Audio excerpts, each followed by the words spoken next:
Open for Business is presented by Eagle Broadcasting Corporation and Globe My Business. Create your success.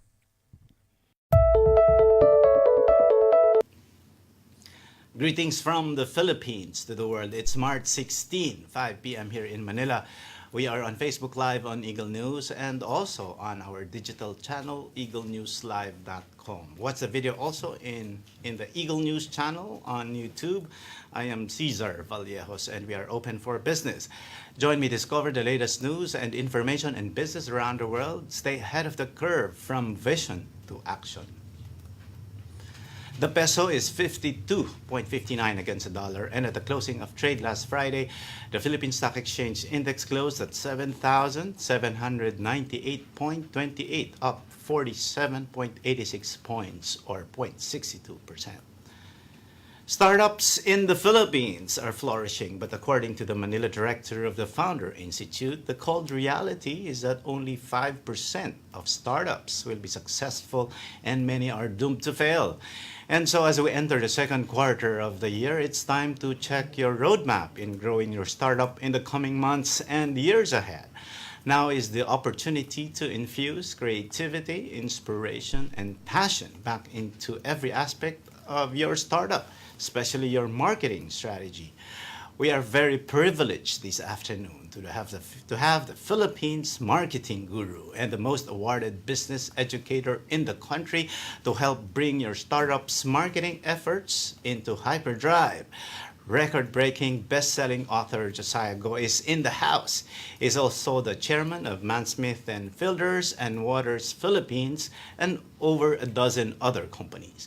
Before we invite him on the set, let's see these headlines from our business news provider, Business Mirror. This portion is brought to you by Business Mirror, a broader look at today's business. Beyond dry spells, El Nino could induce violent storms.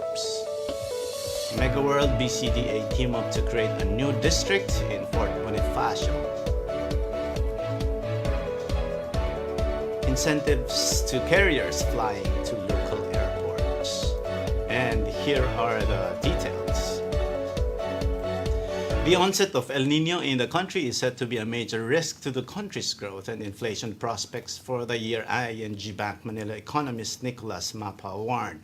Mapa wrote that El Nino not only plagues the country with drought and dry spells, but it can induce even more virulent typhoon activity, a bane to the already decelerating inflation and the ailing agricultural sector of the country. Mapa added El Nino will undoubtedly hamper our agricultural production, which in itself is coming off a lackluster performance in 2018. Crop damage as well as poor harvest for fisheries will likely to see the agricultural sector challenged for a second year. Mapa said the expected drought will also sap some momentum from the local manufacturing sector, given the heavy weight of food manufacturers in the overall sector at 24%. The drought's effect on the country's overall growth via the agricultural sector is likely to be aggravated by the government's inability to pass a budget according to MAPA. Property developer MegaWorld Corporation and the Basis Conversion and Development Authority have teamed up to rebrand their respective properties located within the southern part of the former Fort Bonifacio military camp in Taguig, creating what it called a new district. The companies will call the development the Bonifacio Capital District, or BCD, a combined 160 hectares of land of MegaWorld and BCDA. Both will pursue developments in their respective areas, but MegaWorld will manage the new district. By 2025, the district will be a location of one of the proposed stations of the ongoing Metro Manila Subway project, initially named as Lawton East Station. The government may dangle incentives to foreign carriers to encourage them to mount direct flights to tourism destinations instead of Manila, as state officials said. Department of Tourism Route Development Team Head Erwin Balane said creating new direct services to secondary airports such as Cebu, Bohol, and Palawan will help generate more tourism potentials. Direct flights entice tourists to visit a certain destination. This removes the hassle of transiting from another airport like Manila just to get to the tourism sites.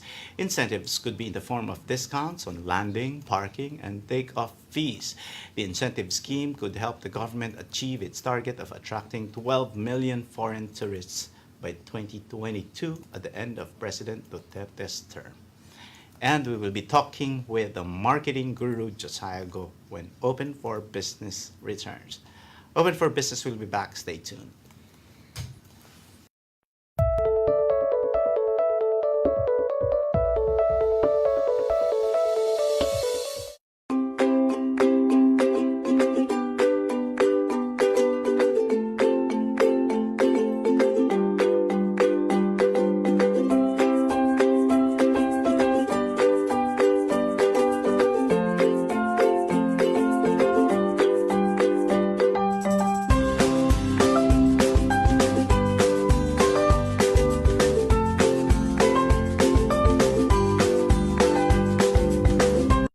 Open for Business is presented by Globe My Business. Create your success. We are open for business, and we are here with a marketing guru, Josiah Go, chairman of Mansmith and Fielders and Water Philippines, and other a dozen of companies. Thank you for coming, Sir John. Thanks for inviting me, Cesar. Okay. Sir, as mentioned in my introduction earlier, the startup sector is really flourishing. There's a lot of, based on the latest statistics that we got, there's about 350 or even 750 startups in the country. Well, there could be more. Yes. So what drives this flourishing industry, sir?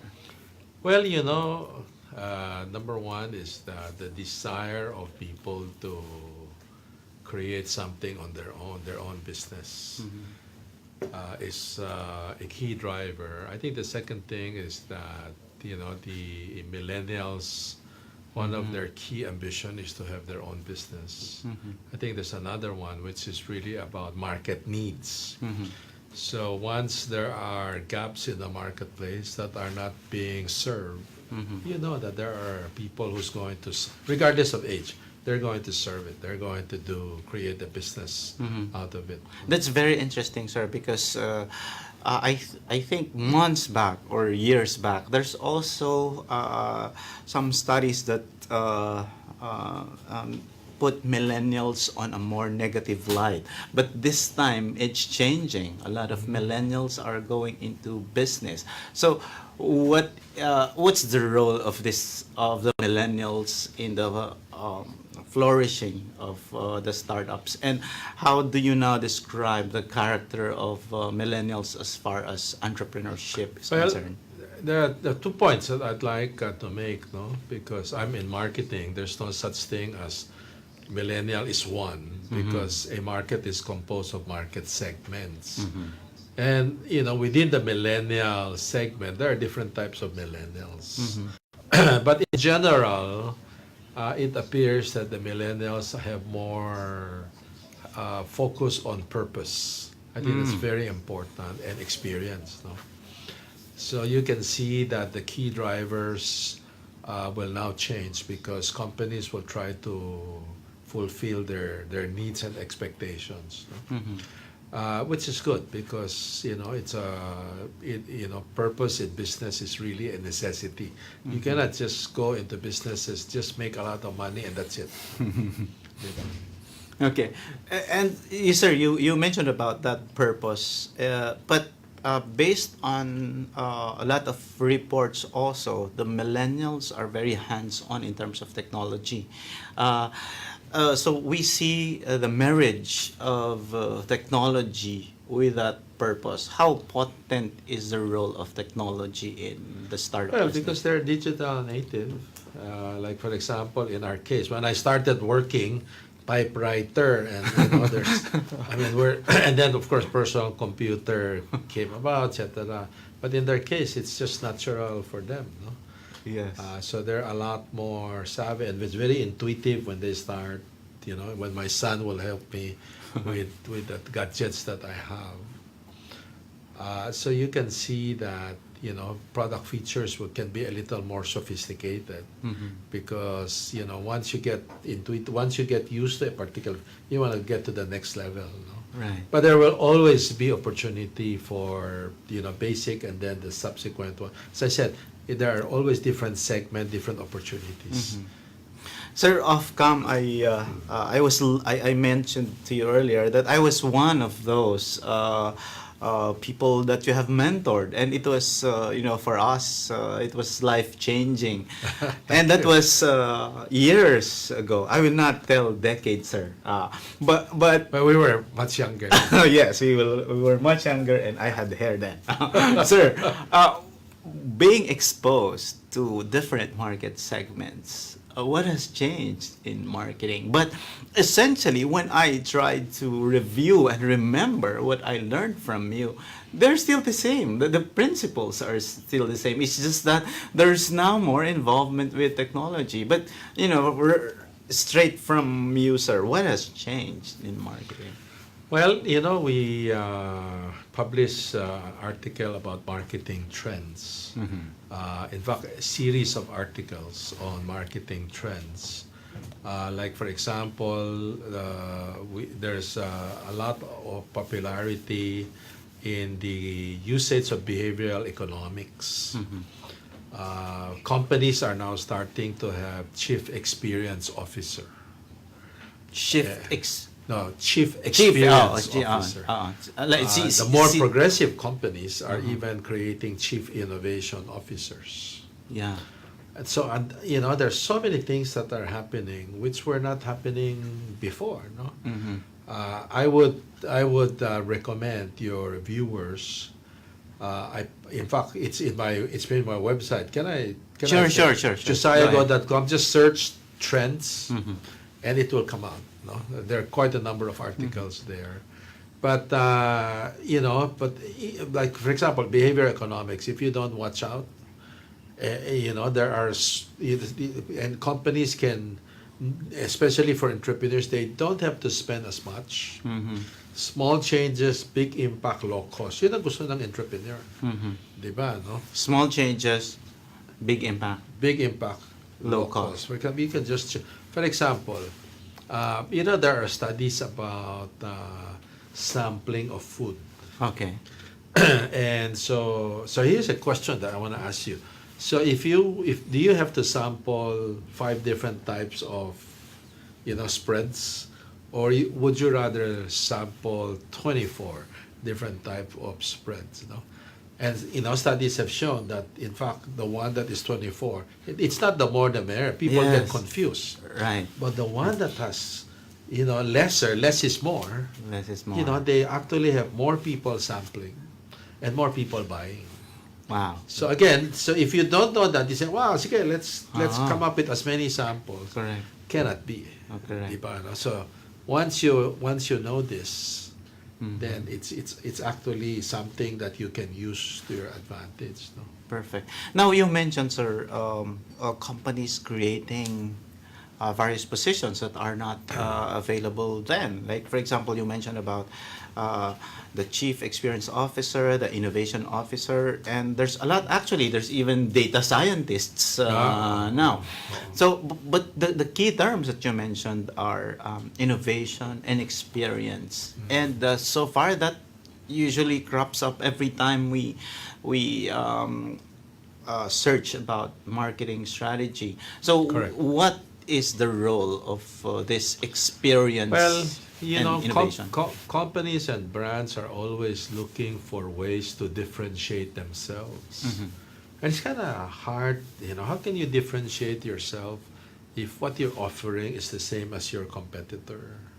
So in effect, you've got to start saying, so if you add a component of experience, you're more convenient, for example, or you're experiential. You're not just giving functional benefit, your experience. You allow, like in supermarket, you allow people to choose, the type of fruits that they want. is that going to give you an advantage? And maybe if the answer is yes, then that's good for you. No? The second, so experience is one. Innovation is another one because it's to create uniqueness for themselves.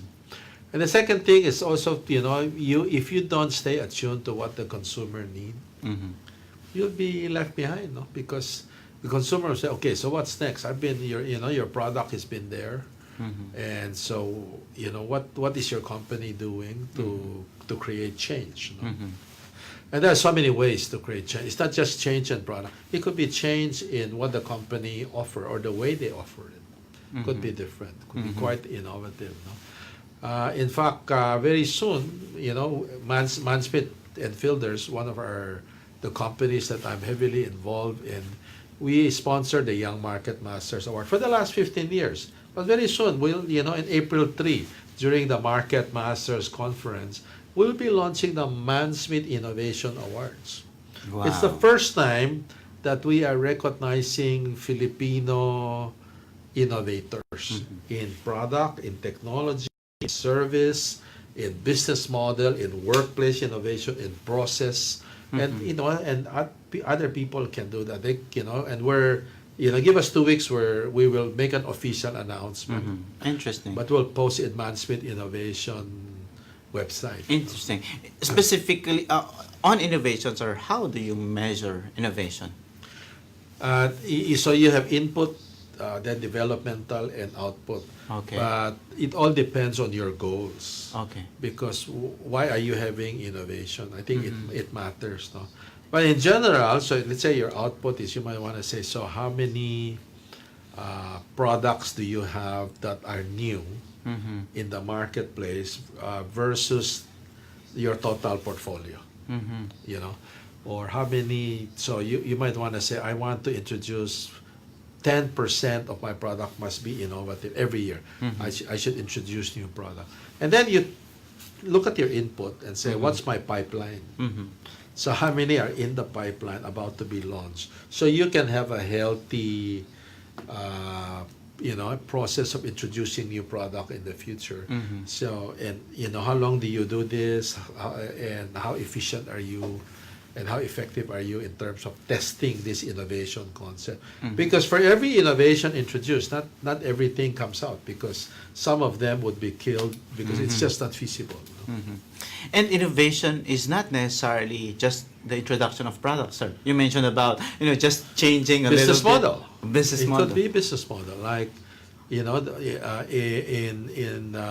buying online, for example. The channel has changed, the way you shop has changed. In effect, it's a business model change. And it's very convenient. And one of the trends, as you know, is really about online, and then, the logistics company now. My son, I asked my son, I said, you have a car, so why don't you drive your car? He said, no, first is that I want to rest when I don't want to drive. And the second thing is the hassle of parking. Yeah. And the second thing, there are so many vehicles anyway, and even with food. No? So he said he ordered Grab food. Not an advertisement for Grab food. But actually, sir, a lot of these startups are into that. You mentioned different brands like Grab, like of course with e-commerce we have Lazada, we have Shopee, and these are startups. And as you mentioned earlier, sir, these are they address specific needs, and that is convenience. Is this also, sir, what is driving startups today? And with this marketing, with gaps in the market needs, what else do you see in the market gap? Well, a startup can try to fulfill a gap. Okay. But in itself, a startup may have a gap too. And Like, one of yeah. the biggest gap of startup is people don't know them, they are not trusted. So for example, I put up a store, Sputnik and Company or whatever, Okay. I start selling, and you can say, wow, this is, and then you start saying, okay, I'm gonna give you my money, so but I don't know you. So the question here is, startup have an easier time now because you have digitalization. but they have to understand, how do you now promote trust? Because you're not trusted. A brick and mortar store creating an online, immediately they're trusted. You know, and people say, I'll give you my credit card details. But then you have to start asking yourself, so how do you facilitate trust? Do you allow cash on delivery? That you know, I don't have to give you my credit card details. Do you allow returns? Do you have a popular person endorsing? You know, and so forth and so on. These are issues within an issue. I mean, you know, not just because you have a startup doesn't mean that you're gonna solve the problem of the world, because Okay. in itself you have a problem as a startup. No? Yeah. Okay. So you mentioned about that key factor, which is building trust. So in your conversations with startups or even the big brands, how do you establish trust for your brand? Well, I mentioned a couple, no, and I think part of it is that you need to have a lot more. You need to make sure that the experience is very good, very convenient. So if you say this is going to be delivered on this day, you want to make sure it's delivered on a certain day, on a certain time. Correct. Because otherwise, it's my first experience and I don't get it, and I have horrible experience. That's it. I may not want to do business with you. The principle of digital and the traditional business are the same. It's really awareness, trial, and repeat purchase. So I will still try digitally, but you've got to make me trust you. And so I also mentioned about having an endorser. You know, I also mentioned about having, you know, so you can also add having tie-up with credible brands. Because see. if I'm consumer and then you have credible brand, credible people there, then I said, maybe you're credible, maybe you're trustworthy. But if you have a brand that is not known and nobody knows you and there are no testimonial, the people will be scared. You know? So you've got to do a good job. Yes, in sir. the beginning. That's very fantastic, sir. When you said about partnerships, because even in the startup world now, we see a lot of incubation and acceleration by the larger brands. Actually, the larger brands, the telcos, have their own startup businesses, and we see partnerships between them, like SM Development or Ayala's and other companies. What are the strategies to come up with a good collaboration with the popular brands? But it has a good question, but I want to just go one step backward and say, why do they do that in the first place? Because with big companies, they're like elephants, no? It's kind of hard to move. And many are publicly listed, so they need to protect financials. And naturally, there's nothing wrong with that. All companies will have to protect their financials. So if they have a separate company, which is away from the main company, it's a lot easier to move. And then they can start creating a lab, they can experiment. And whatever financial implication of that, at least the mother company is not going to be as affected. And so you have what is called an intrapreneurship program, so that you nurture entrepreneurs within a corporate setting. And hopefully they create something that is not just a me too, but you know, a real innovative product. No? In innovation, kasi there are so many concepts. My purest perspective is, first, it has to be new in the market. You're the first. And the second is it has to be commercially successful. Just because you launch something new doesn't mean that you're an innovator. You're an inventor for sure. But to be an innovator, I mean, you have to be commercially successful. No? Now, to the point of promoting collaboration, I think it's important that you know, groups within a corporate, the bigger corporate group, will need to give as much freedom to this group, because there's a conflict of philosophy. One is about efficiency, where you want to standardize everything, but innovation is not about standardization. It's about you need to get off track and start experimenting. Disrupt it. It's hopefully you can disrupt it, and instead of you disrupt yourself, instead of a competitor disrupting, at least you can at least manage the transition. And so that makes businesses today very, very interesting. So, who normally initiates it, sir? Is it the big companies who have this idea of nurturing entrepreneurship, or was it also a factor of disruptive individuals who want to shake up these big companies? Well, there are several ways of doing it. One is that companies like your guest a few weeks ago, Joe Magsaysay, and we're actually angel investor. We have the Jeremiah Fund. And JCI Manila helps us look for investors or look for investment opportunities, rather. We're the investor. Okay. And we're looking for innovators, in the marketplace. No? So you can have startup who are innovators. And you can also have companies within, the big companies initiating their own innovation group. No? So there are two ways. And then you can have big companies having their own venture, like a venture capital fund, investing in companies who are open to investment. That says, okay, so I'm gonna run a competition. You can join, but I will allow you access to my facilities. I'll give you working space. I'll let you have access to our people. You get free consulting, the support that big companies can give you, and you can have access because they can be a customer. Of course, the startup would be very happy because suddenly they solve so many, Correct.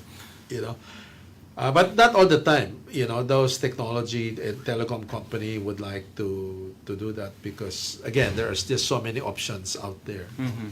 Of the two models that you mentioned, sir, in the Philippines, which has a bigger impact, the bigger companies having their own venture capital invested, or the ones who are really looking for funding? Statistics have shown that the bigger companies have higher success probability than the smaller companies. And there's a reason why. One very important reason. It's about scaling. A startup, you start up a business. Sure, you have fantastic idea. How do you scale? You need resources. You need distribution channels. But a big company, the distribution is already there. They have known brand. They have relationship. So the probability, it's in their favor. And that's the reason why companies said, well, why don't we marry the best of both worlds? I just buy you na lang or a piece of you, so that you're happy.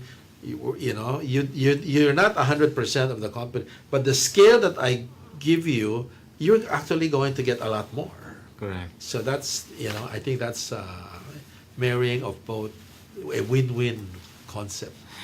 It's good, sir, that you mentioned that you are also an angel investor. So before we go into a break, my question is,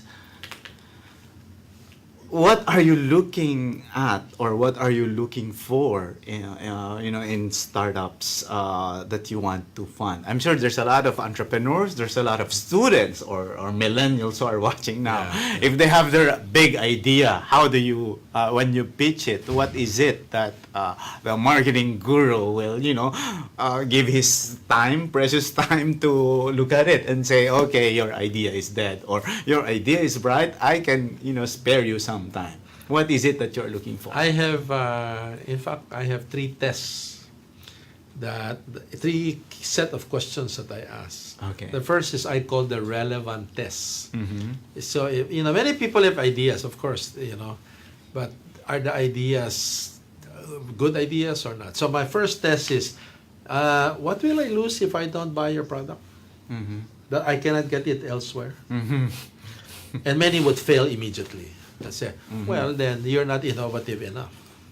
Correct? Because I don't lose anything. Yeah. You're not solving a real pain point. Because a lot of people, they know how to manufacture, they know how to do this. But what pain point are you solving? And what do I lose if I don't buy your product? Irrelevance test. The second is called the uniqueness test. Okay. What is one word that you can own that nobody can even come close to you? You're so unique. Ikaw lang. And the third one is believability. Why you? I mean, you have brilliant idea, but why you? Are you the right person? So if you have a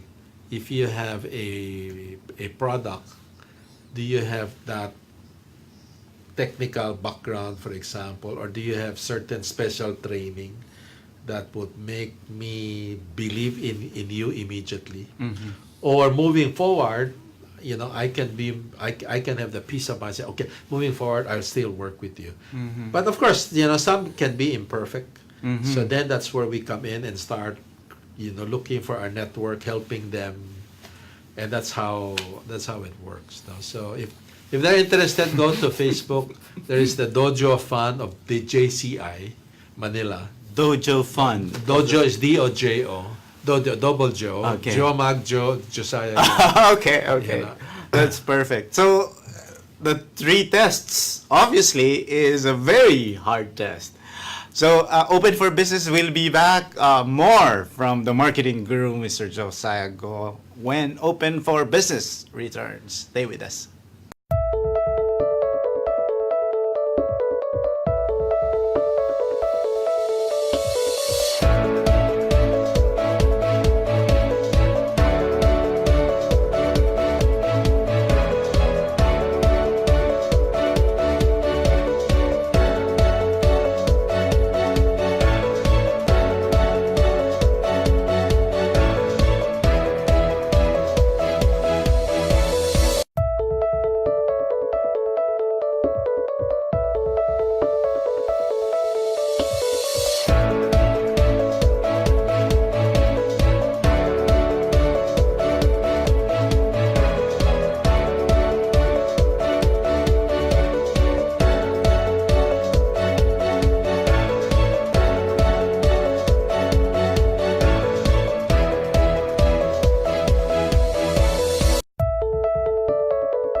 Open for Business is back, and still with me is the marketing guru, Mr. Josiah Go. Sir, you mentioned earlier about scaling up. It's not just putting up a startup and that's it, you live it. So the key thing that has to be done is scaling up, or what's the other term? They say scale up or just sell it. So my question is, how do you scale up? Well, there are steps involved. And the very important step is you must have a compelling value proposition. Okay. Which is really, the first place you look at your product, service, and as well as your price. If you have a compelling proposition, it facilitates and it accelerates your word of mouth. People will tell other people. And when they tell other people, they look for you. And many people commit that mistake. They say, we scale up, let's come up with marketing. I said, no, it's your value proposition. And if you have a compelling value proposition, it also helps you in terms of your distribution channel. And, if you have a product that will not cannibalize whatever is available in the market, the trade would be a lot happier to carry you. Because it's really incremental income for them. So I think that's one. And then the second thing is you need to promote your business or your brand. Many new companies that I know of, they tell me, pag may pera na ako, if I have money, then I'll just invest. So I ask them, which comes first? You promote yourself or sales comes first? Of course, you have to promote, and then sales comes. But so it's a wrong concept. That's the reason why I said, if you want to start a business, make sure you have enough funds for promotion. You don't want to overspend. Neither do you want to underspend. And my advice to entrepreneurs is that be open to have business partners. Because if you have a business and you cannot scale, it's as if you did not have a business. You have a hobby. I mean, why do you want to start in the first place, right? Yes. So then you have a value proposition. You have to promote yourself, create awareness, and then make people try you, so that they can understand. Oh, galing nito. This is a very good product or a very good service, and in this day and age of Instagrammable age, make people Instagram you. They even help you promote. It's like a cycle, Okay, sir. But a lot of people will say promotion may involve, a lot or cost you a lot. Is that still relevant today? Or because of the advent of social media, promotion is now cheaper or it's even free? Well, you have, that's why you have a network. Because your network of friends and your family would be your initial customer. And subsequently, of course, people will, when they like the product, they would they tend to tell other people. But you and I know, if we have a product and it's ordinary, why? There's no reason for me to get excited. But if it's something very exciting, you tend to tell other people. In fact, you even promote. I would promote it in my Facebook. I would promote it in Instagram, and and I'm not even getting paid, but I would do that, and many people would do that. So I think it's important to do that. That you need to look at your skill, and then collaboration. Be open to collaboration. If you don't have your own distribution channel, can you collaborate with others and allow let others earn, because they need to distribute your product, So these are, the basic steps to make sure that you scale. But all of these other efforts will go to waste if your value proposition is not really very good. It's just, you have a weak proposition. So, sir, going back to collaboration, how do you find a good partner or a collaborator? Because, of course, in terms of competition nowadays, everybody is offering the same products. And now when you partner, I think one of the readings also is that we have a different Filipino culture where there's also crab mentality, and they're afraid that their ideas will be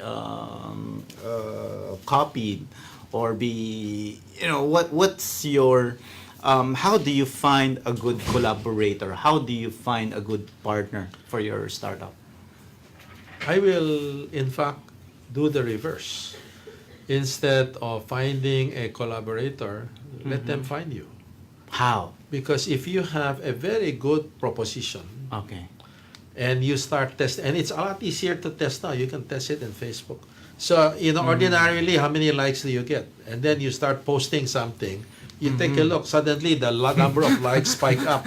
Correct. So there's something there, correct? Yes. But if you post something and, the normal, you get 20 likes, and then none of your friends even like it, it's also a good feedback. Yes. Correct? And then, if you use the right hashtag, and you can email some people. If you have a network of friends, they can introduce you to the right people, and they can put the right word for you. You can have distributors, or you can have agent, and the agent can put a good word for you, so that the right people might even go and see you.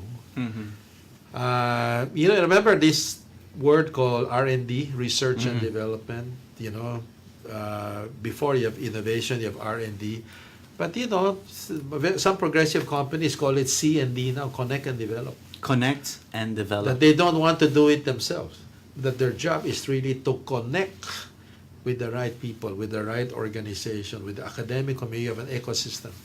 Academic community, you have, funders, you have people who are your eyes and ears. And, so you need to have those network so that it can help you get things done. Many startup, if it can help them if they know many people, but if they don't know many people, that's gonna be tough. No? They need to have a partner that would know people And a good network. Yeah. So if they don't have a good network, get a partner who has that network.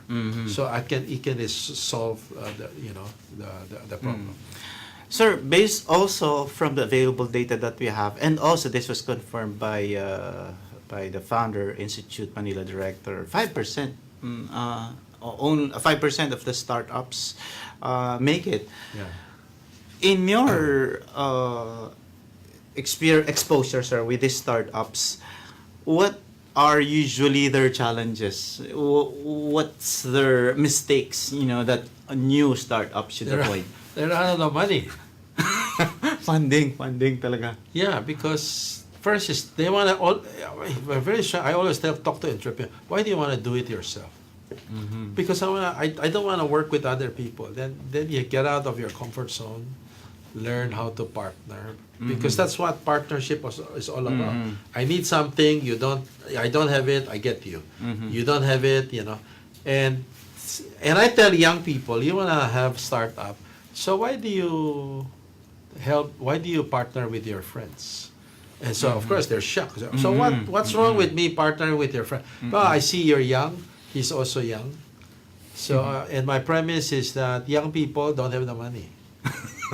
So and because I asked that because I know correct. one of the reasons is that you run out of money.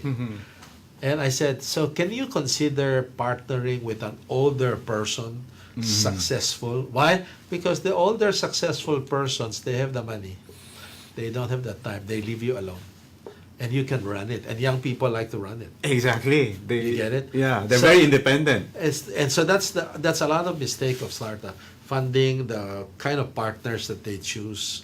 And so I said, can you think of decision making? Think of criteria first, not because we're friends. I like you, we be partner. So is that a criteria for business because I like you? Probably not. Probably yes, but probably not. But you've got to start thinking about how do you complete what you really need in a business. Wow. I think we have a lot of questions, but I have never asked one, or I asked a couple of them. So we hope that Mr. Go will come back here in the show. But before we say goodbye to you, sir, you have been in the business and you have mentored a lot of us, a lot of entrepreneurs. Yeah. So far, sir, you've seen and heard their disappointments. What is common in those disappointments? But you have to clarify disappointment in terms of what?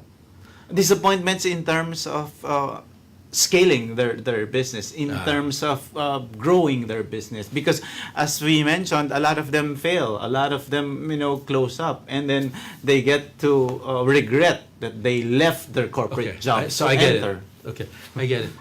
And one of the biggest violations is called supply side thinking. They come up with supply side thinking. Okay, supply side. Supply side thinking means that you know how to do something. You start doing it. But that my question is, what's the demand? Just because you know how to do it, you want to do a business. Sure, anybody can do that. But of course, that's why the criteria is, well, shouldn't it be about demand, not about supply? Because if you have supply, and I would judge in some contest, no? And it's entrepreneur would say, this is what I've done, etc. And I always ask one question. And the question that I ask is, have you talked to the customer? What did the customer tell you? Because a lot of times the way they explain it is, I know how to do it. I'm expert in doing it. But the gap is in the factory. It's not in the marketplace. Better be in the marketplace. That's marketing thinking. Correct. So, how do you really be immersed into that market? I know there's a lot of inciting being done, knowing what the market needs are. What are the basics for you to be immersed in the market and know what the market needs? My practical advice to start up is to really understand at least two fundamental things to get new truths. Understand what the customers don't like. And the second thing is understand their wish list. What they don't like and their wish list. Because if they have a wish list, it's kind of, you don't have to think of the answer. They're already telling you the wish list. It's called user-generated innovation.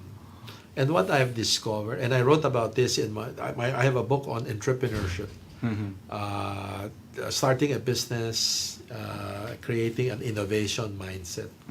And I wrote about this, wish list, user-generated innovation. I asked the owner of French Baker, where did you get the 50% off idea?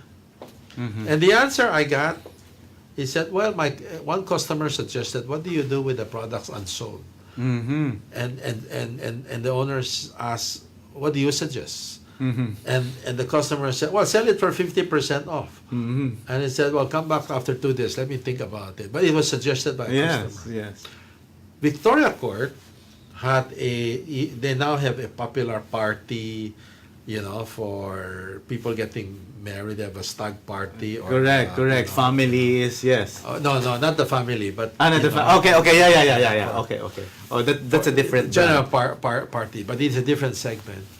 So I asked the owner, so where did you get this part? Because, that's not your primary market. He said, well, a customer actually asked permission if they can do it. And the late owner, Archie King, said, yeah. I said, yeah, try it. Take a look at it. So, wish list is very powerful. So you can, and sometimes people start banging their head and say, what do I want to do? Just ask the customer. And many times they already have it, or either they have it or they have something in their mind. But the second thing is dislike, get insights. What are barriers? Why are they not buying your product? And understand them. So that's my very practical tip to entrepreneurs. Perfect, sir. Now, sir, before we let you go, what's next for the marketing guru? What's next? You've been in the business, you've mentored a lot, but here you are. You still produce books. You have a Market Masters conference. You teach the younger kids. What is your vision? Are you? I don't see you retiring, but you are just beginning. What's next for Chiki you? is the CEO of Mansmith. No? Chiki and I, we do a lot of advocacies. We spend a lot of advocacy. We also have other activities, and that raise funds to finance our advocacies. Because mahal ang advocacies. We are the promoter of Young Market Masters. So we don't even charge anything. So for the last 15 years, it's the first and only award for young marketeers, 35 years old and below. Pwedeng young entrepreneurs then, 35 years old and below. And so we have so many. There's about 10. I just wrote about it in my blog, and I'm gonna break the news. I'm gonna launch a book officially on May 3 called The Mavericks. And I have interviewed 35 marketing rock stars. Wow. And I'm featuring them. So May 3 will be National Bookstore Shangri-La. It's a little too early for me to do, but I'm going to invite, put it in your calendar. I hope to be there, sir. Sure. You're most welcome. May 3, National Bookstore, evening. But we have a pre-launch, April 3, small event, book within a bigger event, which is our 10th Market Masters Conference. So later, my companion will talk about it. Okay, And okay. I appreciate your help in Okay. allowing us to plug a little. Your final words to entrepreneurs and startups. Uh, coming up with business is very good. It gives you that personal freedom and you are in control of your destiny. But also it's important for you to think, do you want to be a Me Too product or do you want to be an innovator? And you don't have to be always first. You can have what is called a fast second strategy because some of the first may not be successful. So all you have to do is to look at the first and see how you can tweak it and how you can make it a little bit more successful and create what is called a fast second strategy. Either way, you can still be an innovator. And that is my encouragement. And hopefully we can recognize many of you in the Mansmith Innovation Award, which, just go to Mansmith and Fielders website. We will announce that pretty soon. And good luck to your business. That's it. We are very lucky to have the marketing guru here in Open for Business, and we hope to invite him again because there's a lot of questions that were not asked. And with this very short interview, we hope that startups and entrepreneurs will hyperdrive their marketing strategies with the talk of Mr. Josiah Go, the chairman of Mansmith and Fielders, and also Waters Philippines. Appreciate your invitation. Open for Business will be back. Stay with us.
Open for Business is back. But before I introduce our other guest this afternoon, I'd like to give a shout out to people who sent their messages on Facebook. We have Andromeda Verdad. She said, "Thank you for the incisive discussion. Learning a lot po." Mark Tacorda said, "I love this topic. Thousands of people are looking for the real opportunity of making money on the internet." And there's a lot more. Now, with me is the division manager of Mansmith and Fielders, Miss Tessa Gayanes, to talk about Market Masters Conference. What do we expect from that event, Tessa? Thanks for having us, Cesar. As Josiah mentioned a while ago, we're having the 10th Mansmith Market Masters Conference, dubbed as the Marketing Conference of the Year, happening on April 3, 2019 at SMX Convention Center. Have you Mansmith- been doing this We for have several been years? doing it for several years now. And this is this is the 10th. the 10th edition So already. we're very excited. We're celebrating a 10th year milestone for Mansmith. We are bringing 35 award-winning marketing rock stars in one stage. So imagine several local and multinational companies, marketing heads of local and multinational companies will be there in one stage. The likes of Procter and Gamble, Unilever, Nestle, the VP for Relationship Marketing of Resorts World Genting in Malaysia, and the Director of Brand and Channel Marketing of DKSH Singapore will come to Manila and be part of that event. So That's perfect. So aside from the rock star Josiah Go, who else? Can you name some people who will be speaking at this conference? The country marketing director of Procter and Gamble, Lester Estrada, will be there. The president and general manager of Electrolux, Chad Sotelo, will be there as well as the vice president for marketing of Unilever, Dorothy Deeching, will be there. And the one I mentioned who's coming from Malaysia, Dr. Nico Tan, who is an expert in data analytics, will be there as well. And other 35 award-winning marketing rock stars, together with the Mansmith mentors, will all be part of the event. Who should attend this event? Because definitely, the list is very impressive. Yes. Who should be attending this conference? We're encouraging marketing teams and professionals to be part of the events. Entrepreneurs can also attend so they can gauge or network with other attendees. We're expecting about 1,000 marketing professionals in that event. So definitely marketing teams, marketing professionals, starting entrepreneurs so they can learn what these big brands have been doing in their businesses. What specific topics are covered? Are there specific sessions? Yes. Okay. We have prepared 6 topics. We are going to do 6 in the panel discussion. Among our inciting and sense making, there is challenging marketing and defense marketing. There's also market driving innovations. The 5th session is all about channel marketing. And lastly, the marketing trends. What's happening in the industry? How can you be ahead of the curve? Wow, that's very that's a lot. So of these, how were you able to develop these specific topics? Are these based on a specific need also of the market? How did you design these topics, Tessa? Well, for one, Josiah Go is the conference chair of the 10th Mansmith Market Masters Conference. So he put together the topics for the conference. And as we have been seeing in the past years, these are topics commonly asked, not just only by our clients, but of the marketing industry. We want to equip them with the latest knowledge, with the latest tools, for them to be able to be ahead of the curve and keep on updating themselves and eventually be able to connect the dots and see the bigger picture out there. That is perfect. That's Miss Tessa Gayanes, the Division Manager of Mansmith and Fielders for the CU at the 10th Market Masters Conference. Open for Business. We'll be back. Stay tuned. Thank you, Tessa. Thank you.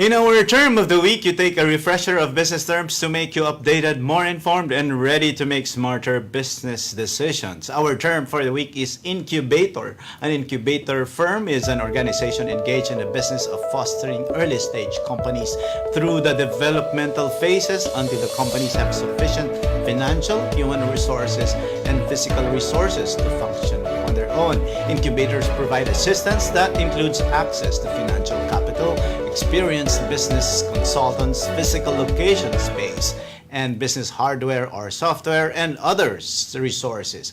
An incubator firm that functions for profit will look to gain equity in the company in exchange for their services. Sometimes simple fees are charged at the time of service, but gaining equity in an early stage company with strong growth prospects is the ultimate goal, and one that can provide a financial windfall for the incubator firm if the early stage company takes off. And our quote of the week is from Ron Conway, a noted startup investor, SV Angel.